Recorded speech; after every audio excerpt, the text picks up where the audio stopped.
darling. I'm just, let me just have a little, get something off my chest as I'm thinking about all this, and then we'll talk properly. But I'm sat here, what way to enter 2025, but I'm entering my third month of solitary confinement within Woodhill Prison.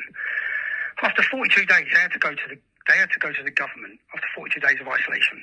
So whose decision is it? Because I know people get frustrated with the prison. It's not the prison. All decisions to do with me and nothing to do with the jail. They're coming from the government. That was I had to give a written response to my opinion on my isolation. After 42 days, it was going to the government for them to continue doing it. So I wrote my written response, which said, this doesn't have to happen. When I come in here, I sat down with a psychiatrist, and I said to her, what's 9 months of solitary confinement going to do to me? She said it's going to be devastating for your mental health. So I said, so why are they doing it? And 2 weeks ago, this week, I sat down. Every 2 weeks, I have a meeting with the governors, and the mental health team are there. Psychiatrists are there, mental health, probation, independent monitoring board. They're all there every 2 weeks because I have to have it because I'm on solitary confinement. And this week, I said, I'm going to say this because I feel different.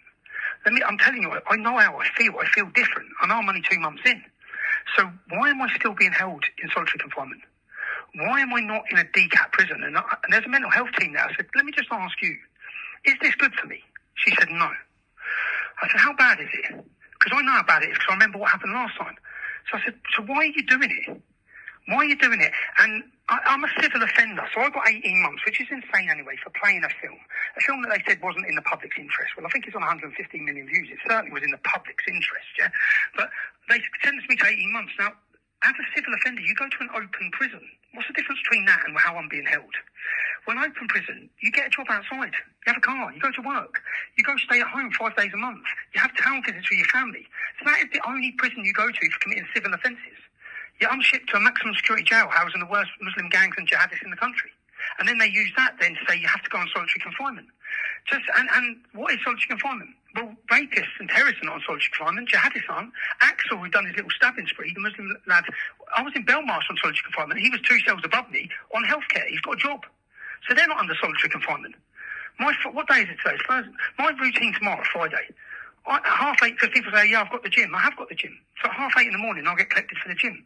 I'll get taken over to another 8 empty unit. I'm on a wing with 16 cells. It's just me. Yeah. Then I get taken through 19 sets of doors to another unit. It's a high security, maximum security unit where I'm allowed to use a gym. I'm on my own. So they lock me in a little small gym area. So I go there on my own. They lock me in a gym. I work out. Yeah, I'll do an hour run. I'll go on the bike for an hour. And then I bang the door. And then they'll open the door and they'll bring me outside. And then there's like an exercise yard. So I'll walk around that on my own. I'll do 40 minutes on my own. Yeah. And I'll have that. And then they'll bring me in. Then they'll bring me in. I'll go in the shower room. Luckily, on my own. Yeah? On my own in the shower room. But that's my routine. And then at 11:30, I'm put back in my cell. And then from 11:30 till the next morning, I'm sat in my cell. So 21 hours a day, I sit on that bed. Now, I wouldn't be moaning. I don't want people to feel sorry for me, but the injustice of it all is this shouldn't be happening. Why shouldn't it be happening? Because that's mental torture. Google solitary confinement. It's a decision that that their own mental health teams in here have said will be devastating for my mental health. Yet the government are making a decision to hold me in these conditions for 9 months. I asked this week, how long will I be held like this? 9 months. So you're not going to send me to an open prison. Why not? Why not? And what's the difference? See, when I got sentenced in Belmarsh, when I got to prison, everyone who goes to jail now, because the prisons are full, everyone gets 60% off. Not me. I wasn't allowed 60% off. So everyone does. Everyone. I mean, every single prisoner. Because I'm not a criminal offender. I'm a civil offender, so I shouldn't even be in it. I'm not a criminal offender, so I get the 50% off. They get 60. I think some of them get 70 from January. But that's only a difference of a month off. But that's a big difference when someone's sitting on solitary confinement, because I shouldn't be sat on solitary confinement.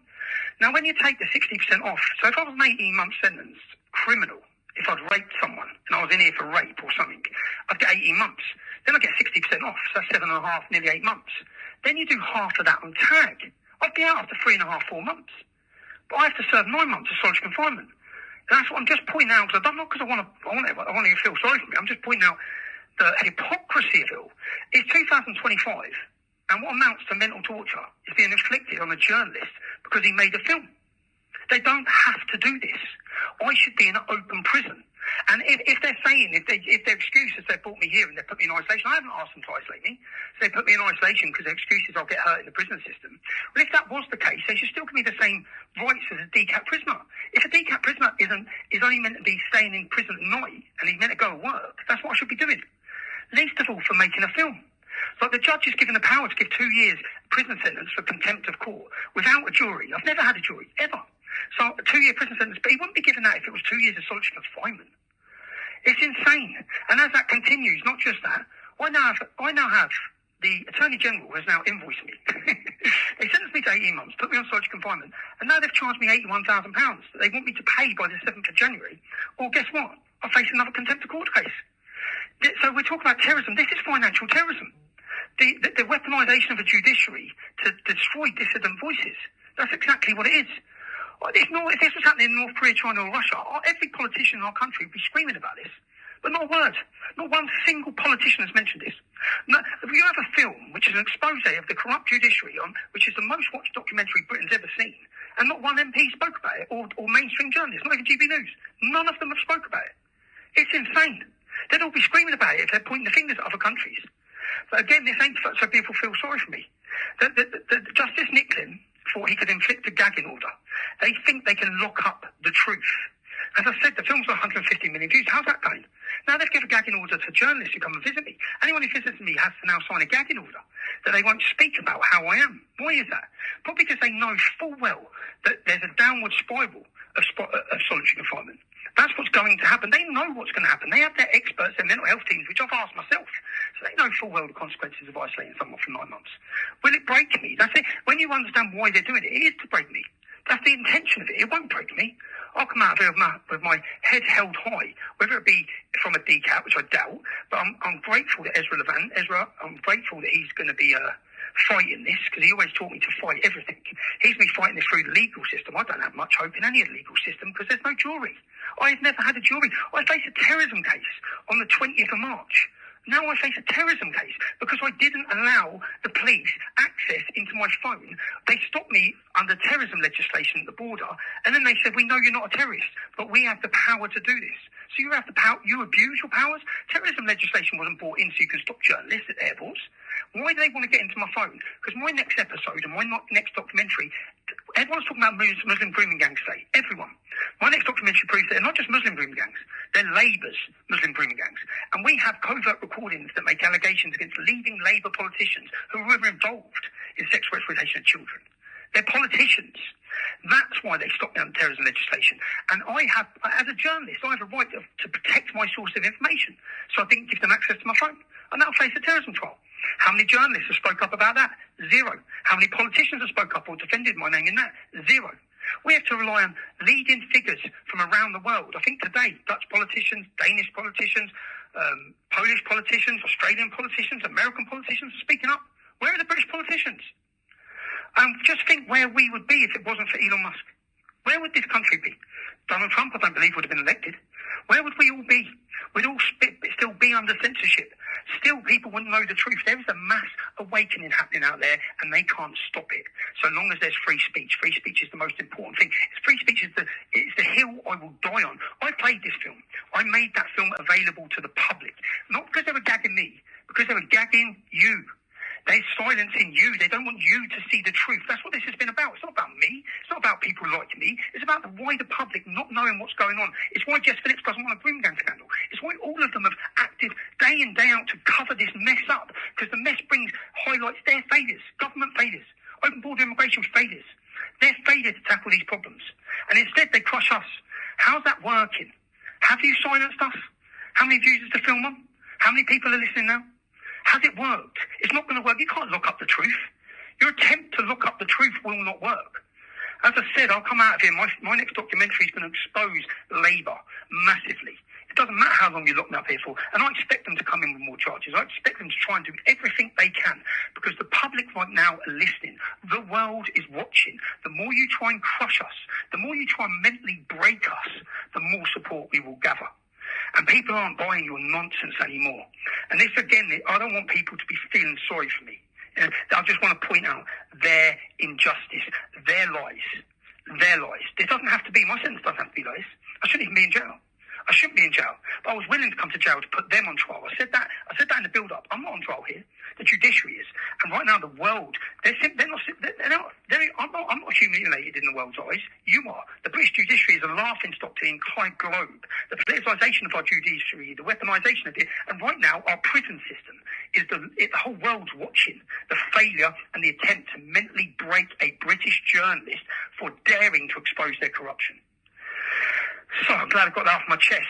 Everyone, I don't want you to feel sorry for me. I want you to think of Peter Lynch. Rest in peace, Peter Lynch. Rest in peace, free every political prisoner. I hope that Donald Trump as soon as he's brought in, frees the January 6th prisoners, because I can only think of the solitary confinement conditions that they're facing, that their families are facing. I know what my family have faced. I know over the years what they're faced due to the slander and the lies by the media, by the fake prostitutes of the media.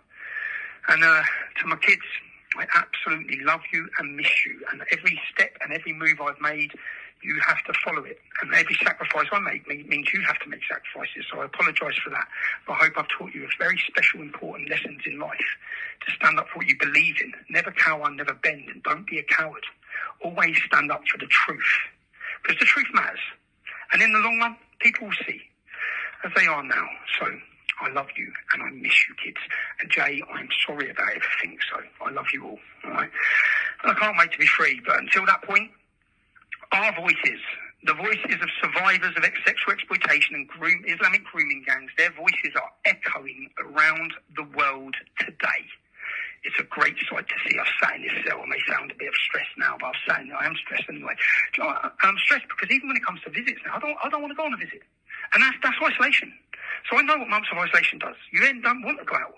I don't want to come out of the cell door. I go every morning and I'll continue to go every morning. I'll continue to have every visit. But I find a visit difficult. That's madness.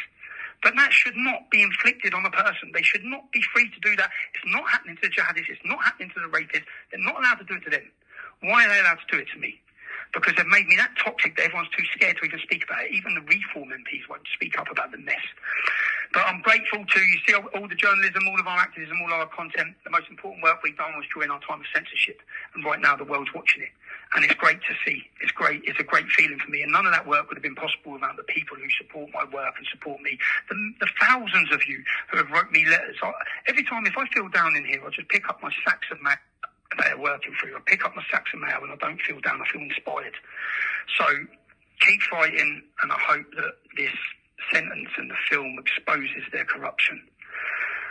Love to you all, man. And good luck on the 1st of February, everyone. Good luck on the 1st of February, and make